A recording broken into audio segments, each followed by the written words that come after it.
So today I welcome into the reading corner a very special guest. Catherine Fisher is a Welsh writer of poetry for adults and a novelist whose books have been written and published mainly for young adults.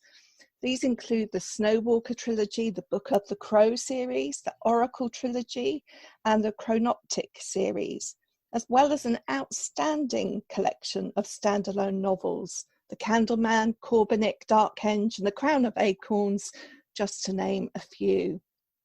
She was the first Children's Laureate of Wales and is twice winner of the Tir Nanog Award, The Candleman, and more recently, The Clockwork Crow, which is the first book in a trilogy published for what is now termed middle grade readers.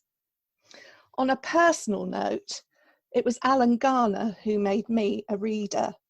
Elidor was a supercharged reading experience that has stayed with me for 50 years. But it was Catherine Fisher who turned me into an adult reader of books that have the children's or young adult label attached to them. Today we're going to be talking about the Clockwork Crow trilogy, of which the final book, The Midnight Swan, has just been published. So it is with much excitement and anticipation that I welcome Catherine Fisher into the reading corner. That's a lovely introduction, and I had no idea I was responsible for your reading career. I'm really pleased. Absolutely. So I wanted to begin whether we could just set up for listeners the trilogy and lead them into the Midnight Swan. Could you tell us a little bit about this collection? Well, The Clockwork Crow, which is the first book in the series, starts with Seren. Seren is a little Victorian orphan on a railway station late at night. It's very cold. It's just before Christmas.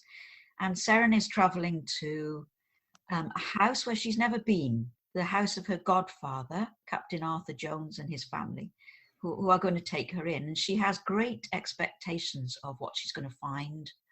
You know, a beautiful house, lovely family, super Christmas, all the things she's never had. And she's dreaming about this while she's waiting at the station. And then she meets a man who is obviously very worried, and he's worried about them. He doesn't tell her who they are. And he leaves in her care a newspaper parcel while he goes outside to check if they are there. And of course, he doesn't come back. So Seren has to take the parcel with her. And when she opens it, she finds the pieces of a clockwork crow, which she puts together and winds up. And the crow is such a character. When he came into the book, he was such fun to write because he's so tetchy and cantankerous and vain. And he tells such lies, and he is a human being under a spell.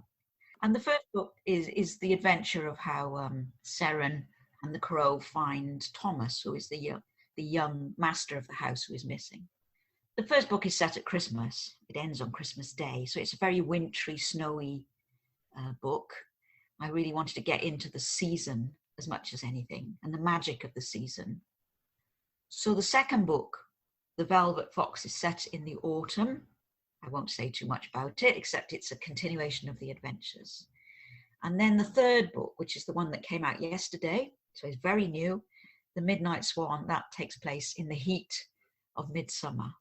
The third book, The Midnight Swan, this is really the story of restoring the Clockwork Crow to his human shape.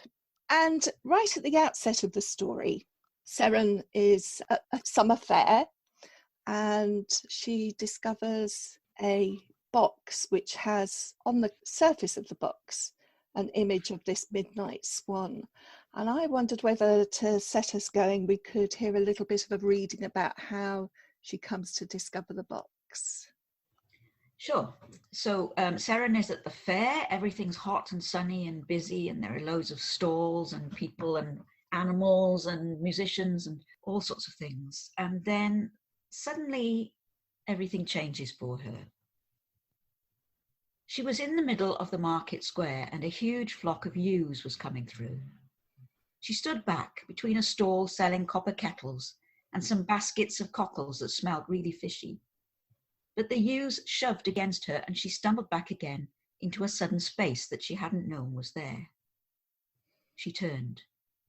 Behind her was a small, dark alleyway. It was squeezed between two houses, and its slanty strangeness made her take a few steps closer.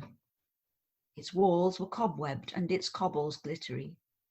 There was something not quite right about it, as if it led out of the happy sunlit day. She was about to turn away when she saw the stall. "Oh," she said. It was a little way down against one wall. Its lopsided trestles were piled with old junk, kettles and books, looking worn and tattered and wonderfully musty. Seren hesitated just for a moment. Then she hurried down into the dimness. No one was there. A small lantern was propped on the top of a pile of china saucers. "Hello," she said softly. Her voice rang around the stone walls and overhanging roofs. The fair seemed very far away, its noises distant. Next to the lantern was a sign. It read, "Everything, 1 penny." Seren was relieved because that was all the money she had left. The books were certainly old. They were piled in dusty heaps, some of them spotted with mildew. One actually fell to pieces as she turned its pages. She glimpsed unicorns and manakees and impossible beasts, but the pictures crumbled to dust even as she tried not to breathe on them. They were unreadable. Disappointed, she pushed them aside, and from the bottom of the pile, she pulled out something else. It was a small casket made of a dark metal. Thousands of tiny stars glinted on its sides. Beautifully painted on the lid, the face of a swan was staring out at her. Seren gasped. The swan's gaze was so direct, she almost thought it was alive, especially as the eyes were inlaid with some shiny silver foil. It was a black swan, and it wore a diamond collar. All around the painting were some words. She had to turn the box to read them. "The box of the Midnight Swan.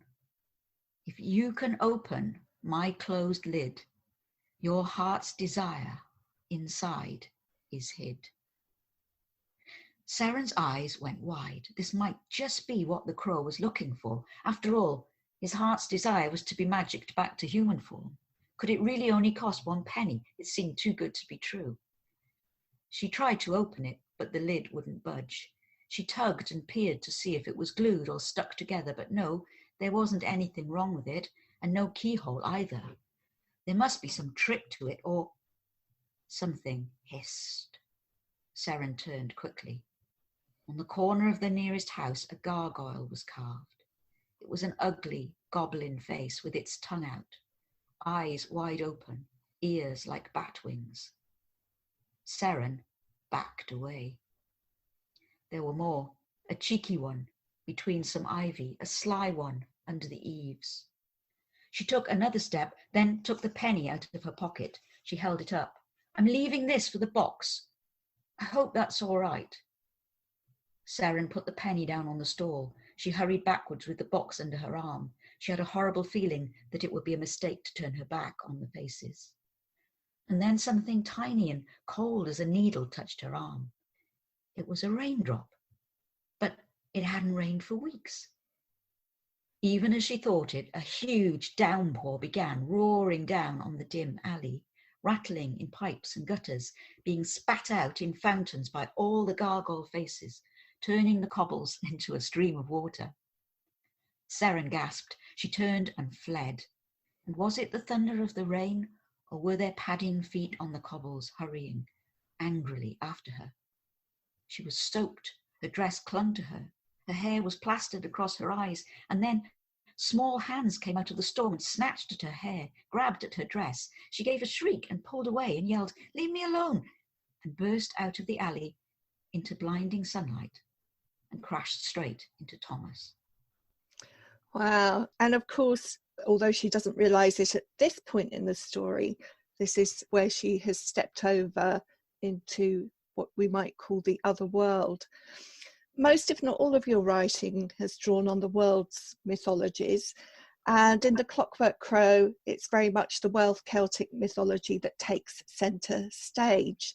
And I wondered if we could talk a little bit about the fairies, the Tolwyth Teg, or the fair folk, the fair family in your story, and what makes them distinctively Welsh. I wanted the Tolwyth Teg to be in the stories, and I wanted them to be the Welsh idea of the fairy, which is a creature which is beautiful, usually, although they can be grotesque, as in that scene, that they live either under the ground or under lakes quite often, or in hillsides, that they are very beautiful, but they are also very deadly in many ways. They're very amoral. So they're not evil creatures. I think they're often perceived as being evil, but I don't think they are evil. They're sort of amoral. They have no morality. They have no compunction or pity. They're just interested in themselves, essentially. And in most of the stories that I have read, they're interested in taking a changeling or a human child into their world, as well as accumulating treasures of different sorts. And those were the aspects that I wanted to bring into the book. I very much didn't want them to be, the gauzy sort of little creatures of Victorian fairy. I wanted them to have a sort of dangerous edge, so that Seren is always aware, and the other people in the house, Denzel particularly, are always aware of the danger of the Tolwyth Teg, that they are always wanting the house, wanting the space where the house is back, because it was once theirs.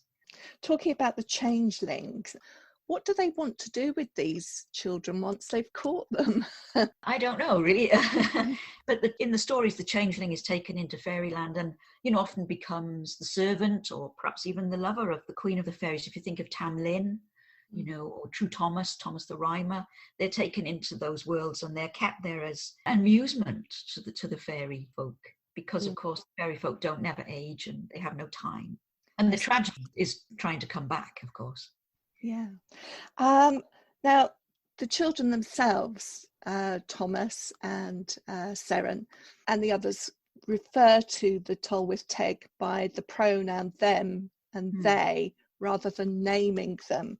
Yeah. Again, this is a bit of a theme in story, isn't it? What is it about not giving it its name that... I think if you give them their name, you call on them. They hear you, essentially, is the idea. And so you don't name them, you're euphemistic about them.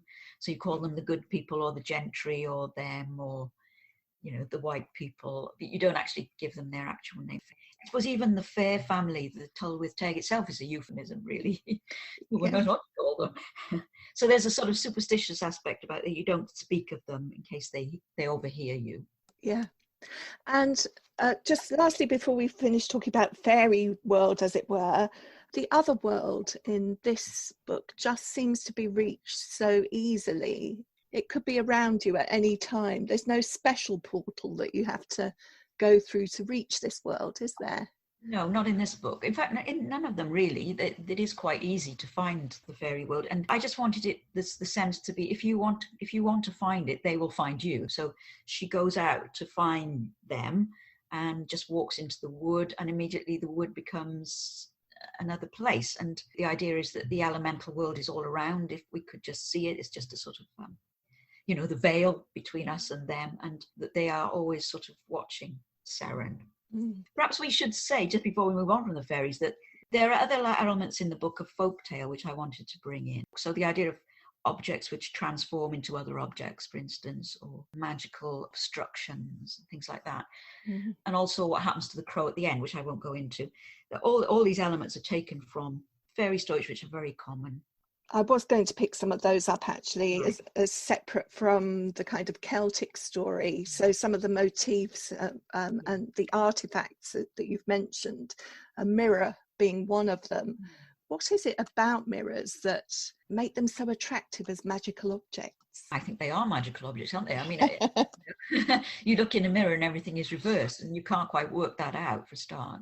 I think for people who never seen their reflection except in water or in a sort of polished metal, to see yourself in glass reflected as you possibly are, how do we know, must have been a magical experience. So I think mirrors do have this really strange sort of trans-dimensional aura that you can enter them, which is what Lewis Carroll used, of course, in Through the Looking Glass, which has always been a story really deep in my sort of psyche, that you can actually enter a world through a mirror.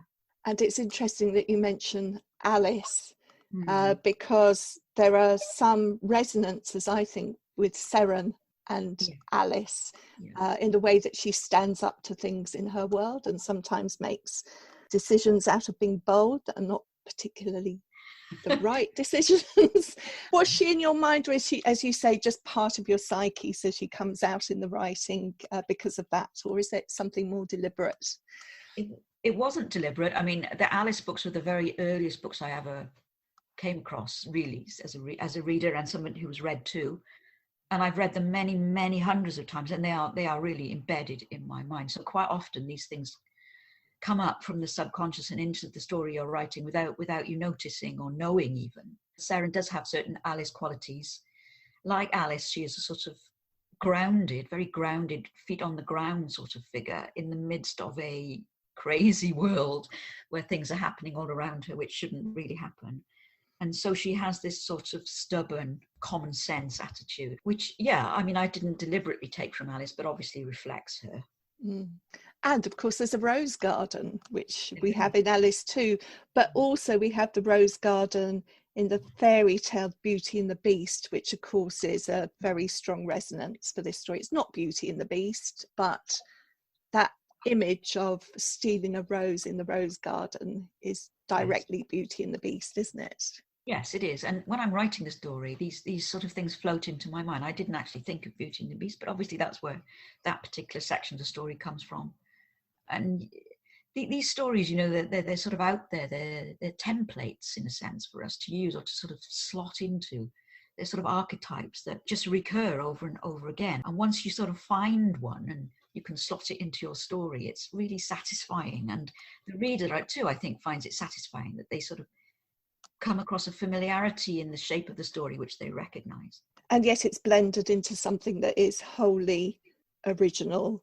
And of course, I am in admiration of the way that you blend together these fairy tales and also something like the detective story, like the Victorian detective mystery. Seren is a great admirer of Sherlock Holmes. Sometimes doesn't work to her advantage. And I wondered whether you admired Sherlock Holmes or you're annoyed by the way that he tries to solve his mysteries. Oh gosh, no, I'm a huge admirer of Sherlock Holmes. You know, when I was a kid, I used to play Sherlock Holmes a lot with my friends, and I was always Holmes, of course. In fact, my first written piece of writing, here's a scoop for you. My first piece of writing, which I wrote was about 10, was a play about Sherlock Holmes. So there you go. Oh, right. So he gets the chance to come out again in this story. And in a way, the Crow is Watson to... In a way, in a yes. sense. Only a very catchy Watson. Yeah.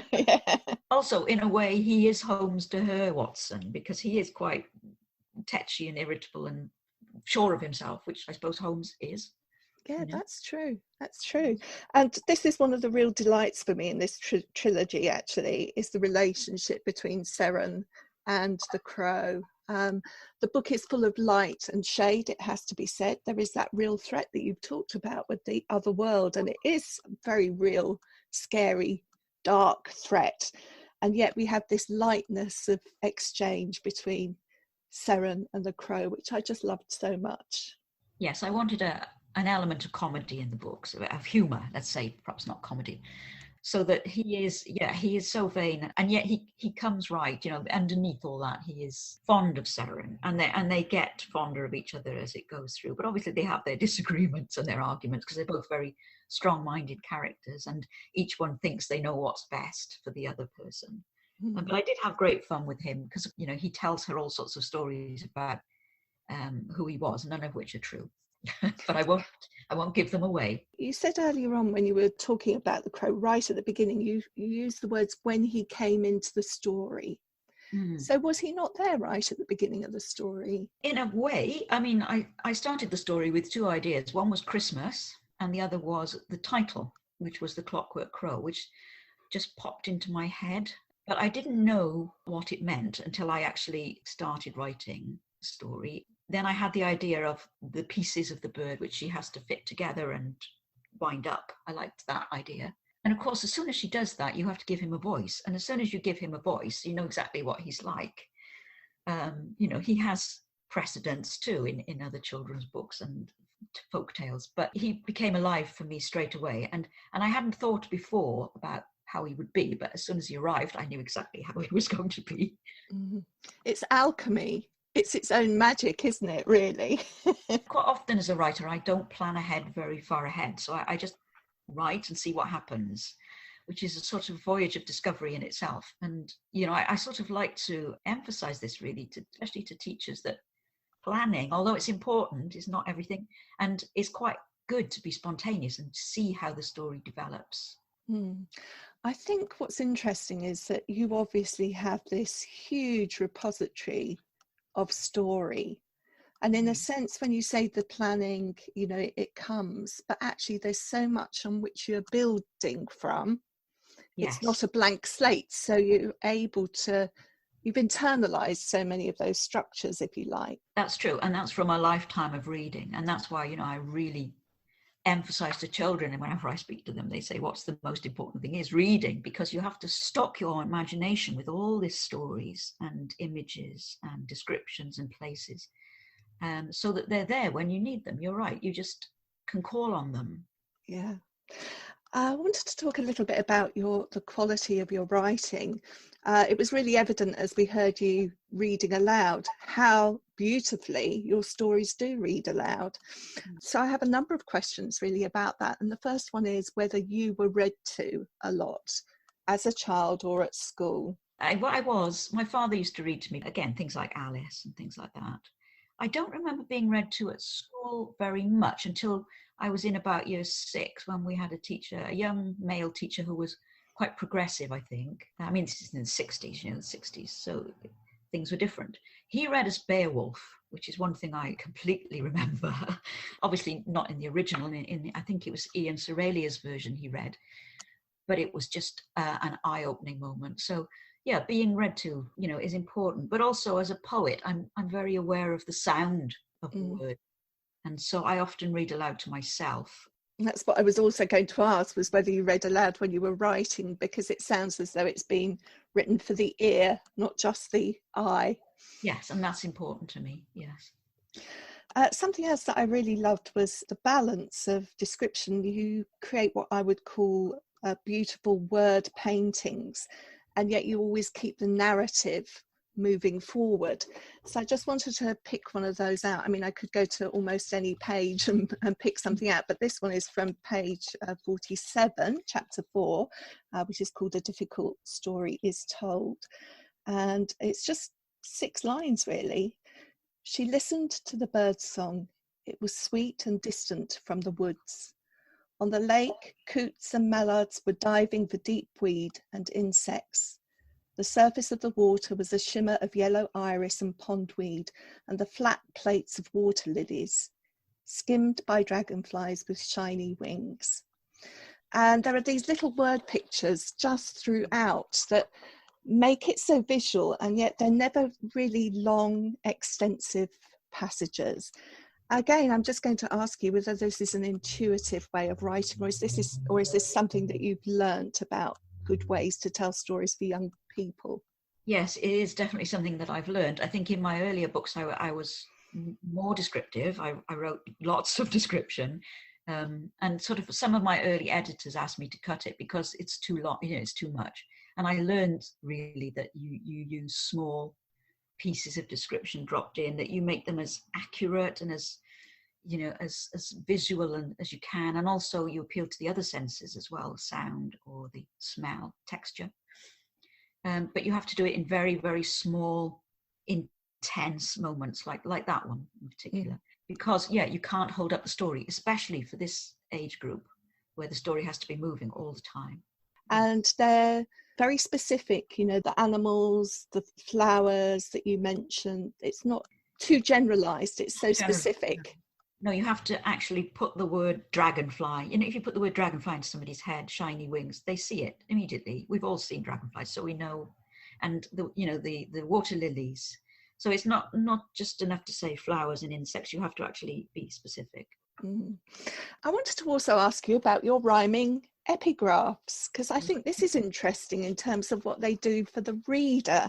Was that always going to be there from the beginning of the writing, or did it come later? No, they were always going to be there, because it's something I've done with lots of books. In sort of my young adult books, I used to put snippets of prose quite often and poetry in the front of it. It just sort of sets the reader up for the chapter, teases them a little bit, and then perhaps when they reread the book, because sometimes you don't know what those little epigrams are referring to until you're through the book. So when you reread the book, you think, oh yes, I see now what that was referring to. A lot of them were written after the story, though, and placed in the text afterwards. Some as I went along, but quite a lot were written afterwards and placed in. Oh, that's interesting. I think also from a reader's point of view, it's like a different voice that adds something else to the story. And I almost felt as though, as I was reading, it almost felt like it was the Tolwith Teg that were almost giving those bits of this. I almost felt like their voice was coming in a little bit as a reader. Yeah, that's really interesting. It is like another voice. It's not the sort of authorial narrative. It is sort of a slant on that. So yes, maybe it is them.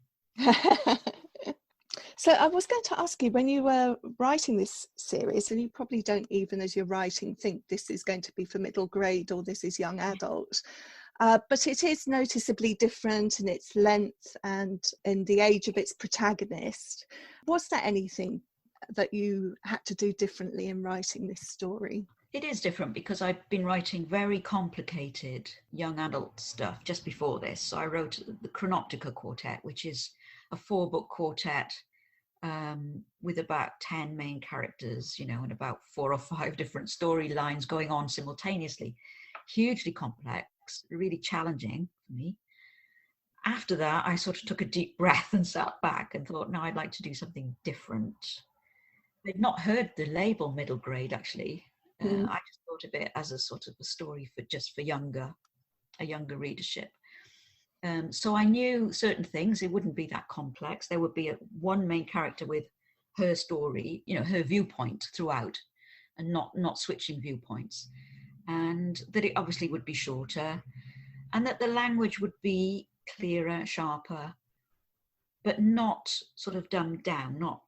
I obviously don't like to write down to an age group, so it would still be as challenging, I hope. I also wanted to ask you about Welsh literature. It's the Welsh Book Council, isn't it? Has always had a really strong role in Wales. And of course, it's not new to bring Welsh mythology into children's books. I mentioned Alan Garner at the beginning, and we've got Susan Cooper and all sorts of people who've used Welsh mythology. But I just wondered whether now Welsh writing is having a moment. It seems to be travelling more. Do you think that's true? I do. I think it's definitely having a moment. Welsh writing for children in particular, with the growth of Firefly, who published these books as a specific Welsh children's literature press, and the authors they've taken on board. Certainly, I think it's growing. And it's great to see, because for a long time, I sort of felt on my own as a Welsh children's writer. I was working with London publishers as a Welsh writer, and it sort of felt quite isolated. Now it feels very different. There is a definite community, and it is definitely expanding, and it's great. And also, I interviewed Ellen Caldicott a few months ago about her historical novel, The Short Knife, and it really made the point that Welsh history hasn't been told very much through children's books. So that was great to see as well. I wonder if you can tell us, you were the first Welsh Children's Laureate. What was that role like, and what did you hope to achieve by having that role? That was a role that was offered to me by Literature Wales. It was actually the Welsh Young People's Laureate, because I think they wanted to include teenagers very much. They wanted to engage groups in writing and reading, and I was a sort of a figurehead for that. My books, especially in Carceron at that time, were used in different ways by different groups to produce different sorts of artwork and raps and plays and all sorts of things. So it was great. It was an interesting time, but I was sort of happy to come back to the writing part of it. Well, Catherine, it has been such a delight and a pleasure talking to you today. And I hope that you do write some more for this age group in the future, as well as obviously continuing your young adult writing and your poetry as well. Thanks so much for joining us. Thank you, Nikki. Thank you very much. Thanks for listening to In the Reading Corner with Just Imagine. If you have enjoyed this podcast, you can find many more on the podcast section of our website, justimagine.co.uk, plus via iTunes or SoundCloud or your usual podcast provider. Don't forget to pass the pod and recommend this fantastic free resource to your friends and colleagues.